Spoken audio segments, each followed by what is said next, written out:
This is Tara Carr with Tara Talks for KDIV 98.7 FM. I am here with Mayor Lioneld Jordan, Fayetteville's mayor, and this is actually my fourth interview with the mayor. I can't believe it. Seems like just yesterday our first interview. But we will want to make this a regular occurrence so that we can provide updates on what's going on for our listeners, address any issues in the community, and just chat. Absolutely. Yeah, so how are you doing today? I'm doing well. Awesome. I don't think I've officially seen you in 2017, so I'll say Happy New Year. And to you as well. Absolutely. And with the new year, we'll go ahead and hop right into, our first question. It's just in the first couple of months of the year, people are still kind of thinking about those resolutions, Right. And so it is, I think, still technically resolution time, even though it's February. So I want to know, what are your goals for the city for 2018? We have, I did my State of the City about the second meeting of the city. Of the city council in January, and we laid out our roadmap for some of the things we're going to be doing. I know that one of the first things that we did was the energy action plan. Okay. That's an interesting plan because there's only 54 cities in the United States that has such a plan, which takes us off the fossil fuels by 2030 in city buildings and citywide by 2050. Oh, wow. So that was a huge thing. We are looking at bringing a welcoming plan for folks that come from other countries into the region and into the city, making them feel welcome and part of this community. We continue, to celebrate Black Lives Matter. Absolutely. And the Black History Month, so that has been a really wonderful thing that we do in the city. We continue to look at a lot of infrastructure. We're looking at purchasing 228 acres on south end town, making it a mountain biking destination in the city. That was one of the goals. On the infrastructure, we're spending $1 million on sidewalks, and we're looking at bringing a bond to the people of at least $150 million by early next year, but we'll be making the plans for that this year. Okay. And so there's a lot of really wonderful things going on right now in the city, which is really going to keep us very, very busy. And just those 4 or 5 items that I was talking about, it's will take up most of the time going through the course I bet. So what would you say was your biggest accomplishment for the city in 2017? Oh, our biggest accomplishment is, I believe, working on the energy action plan and getting it passed in early 2018, which was just a super achievement for this city. And it took us we probably worked on it almost a year before we took it to the council. We got a resolution the spring of last year, and I think we just passed it. It's probably been about a month ago or so, and that was quite an accomplishment. And I was very pleased with the work that we did, and of course we always are working on equality, diversity, and inclusion all the time. All the time. That's just a standard procedure of the city. Absolutely. Trying to be a more inclusive city and make sure that everybody feels welcome. Yeah. And speaking of diversity, equality, inclusion, it's Black History Month. Okay. Yes, it is. And so with that, once again, we see on the corner of Dixon and Arkansas, there's a banner that reads, Fayetteville honors and celebrates Black History Month. Yes. Black Lives Matter. Yes. Hashtag Fayetteville Cares. Yes. I mean, that's a pretty bold statement, believe it or not. Sadly, that is a bold statement. And why would you choose to support the Black community in Fayetteville in such a bold way when others are shying away from that statement? I think Alice Paul said something. There's nothing complicated about equality. And Fannie Lou Hamer said, nobody's free until everybody's free. And, we are going to continue.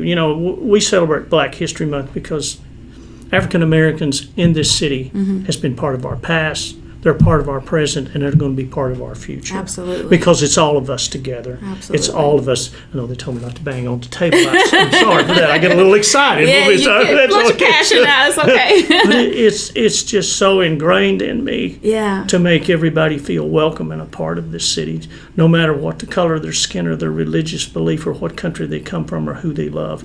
Everybody's a part owner of this place, and we move it forward together, don't we? And that's why I support Black History Month. And you know something, it says Black Lives Matter. Yeah. And you know why? Because they do. Yeah. They do in this city. That's awesome. And I was in the crowd. I saw you speaking at the Women's March. I guess it was just a few weeks ago. Yes. And that was a nationwide trend. That was really cool to follow that on Twitter and to see Fayetteville taking part in that as well, not just bigger cities. Why do you think it's important to have a Women's March in Fayetteville? Absolutely, because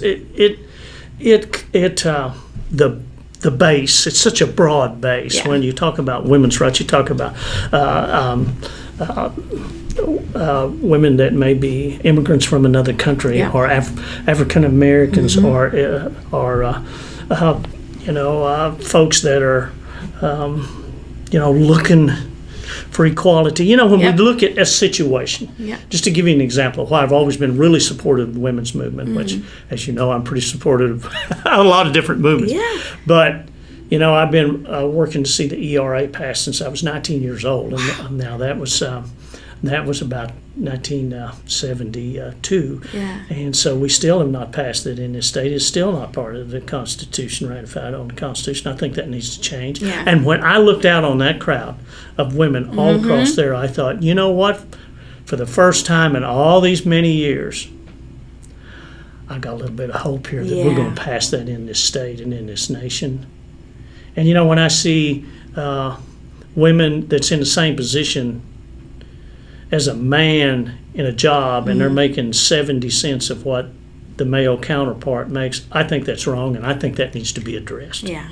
Now, that's why I support that particular movement, and I believe that's true of everyone. Everybody should make a decent living wage. Yeah.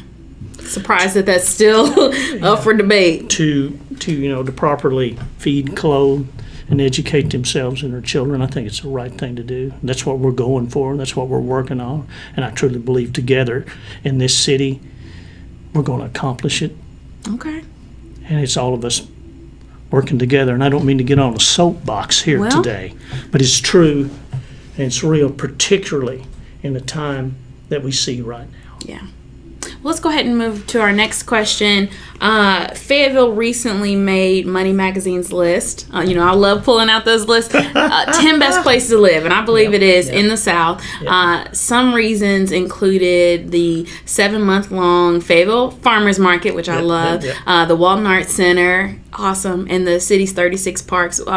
What do rankings like this mean to you? Well, I mean, it gives you a barometer where this city really sort of is. And to tell you the truth, I believe it's the best place in the United States to live in. I mean, that's just you have to. Yeah, you should. But, we also know that we also got another one back from U.S. Money, a World Report that said we were the top city in Arkansas to live in, which we got that about a month ago, and number 5 in the United States.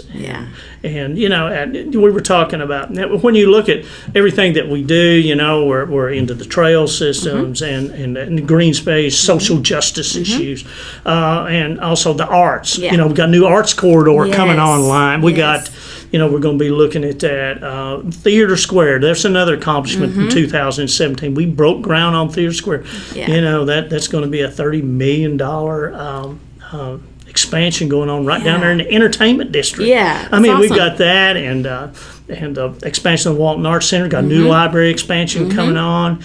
I mean, we are hitting, as my mama said, we're hitting on all cylinders. There you go.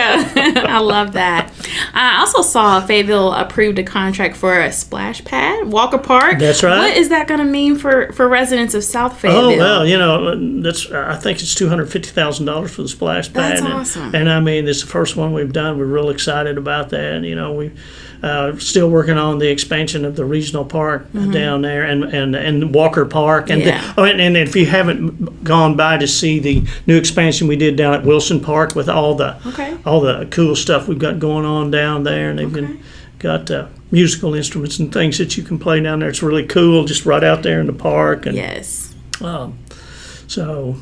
But that splash pad, that's super huge. That'll be fun. And you mentioned the Cultural Arts Corridor. It's going to connect the Walton Arts Center, Theater Square's new facility, the Community Creative Center, and the Fayetteville Public Library. And that, I think, was $1.77 million. Now, that's for the design. Okay. Now, if you look at the price of that, it's going to be about a $27 million project. And if you look, I may have that figure a little high. It may be $20 million, but it's between $20 and $27 million, we will say.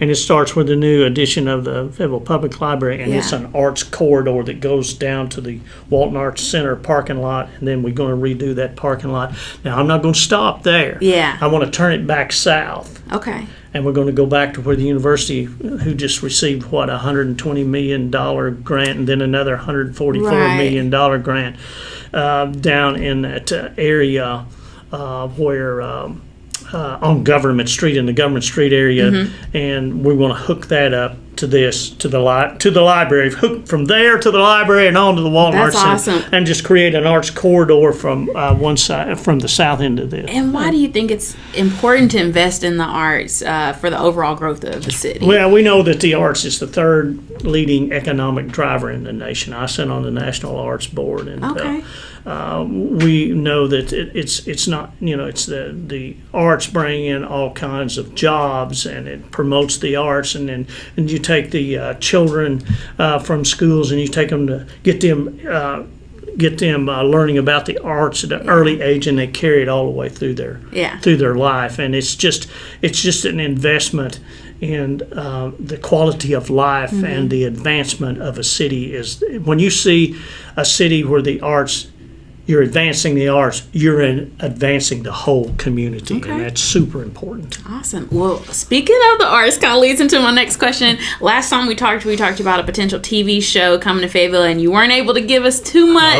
But I saw it on my timeline not too long after that, and I had friends say, Tara, we heard it first from you, so I love that. And then since then, I asked my listeners, you have any questions for the mayor? And someone said, how can residents of Fayetteville who aspire to be a part of True Detective when it films here in Fayetteville, how can they get involved? Or do you have any other details you want to share with us about that? I will tell you that it's HBO's True Detectives that they're doing their season of that here. That's awesome. And it's so awesome. That is so cool. And that was another thing that we started working on in 2017, and it just worked. It's really starting to kick off now. Into 2018, coming to fruition. Into 2018, and we invested money in that. I know the state invested money, and the expectations of the revenue statewide is over $100 million. That's so cool. It's so awesome. That is so and cool. if folks want to get involved in it, I've got a economic vitality director named Devin Howland that they can contact, and he is the contact between HBO and the city. So that's Devin Howland. And then also CNN came in and did a spot and just promoted the city on CNN about a month ago. So we did interviews there. And they came in, and they just thought it was just a wonderful town. It's their tour of cities all over the United States, and we happen to be one of those. That's awesome. It is awesome. That is so cool. Well, I'm loving that. I can't wait to see the show and see where they're filming and if I recognize any spots. But before we wrap up today, did you have anything else you want to add? Anything else you want to share? Well, I want to wrap up about what this city stands for. Yeah. And I want the people to know that's watching this show right now that you can market anything, folks. But it's not what we market in this city, it's what we believe, and we believe in one another, and we believe in that partnership-based government where we're all part owners together. No matter what, as I've said, no matter what the color of your skin or your religious belief or what country you come from or who you love, you're all part of this city. Everybody's welcome as a part owner. And together, we move this city places it's never been before. I love that. Mayor Jordan, thank you again just for your time. I know you're such a busy man, but we appreciate every time you take time out of your busy schedule to spend some time with us and share information with our listeners, our viewers. So if you have any other questions for Mayor Jordan, maybe for next time I chat with him, just email me at TaraKDIV@gmail.com. This is Tara Carr with Tara Talks for KDIV 98.7 FM, the voice of the city, the voice of diversity.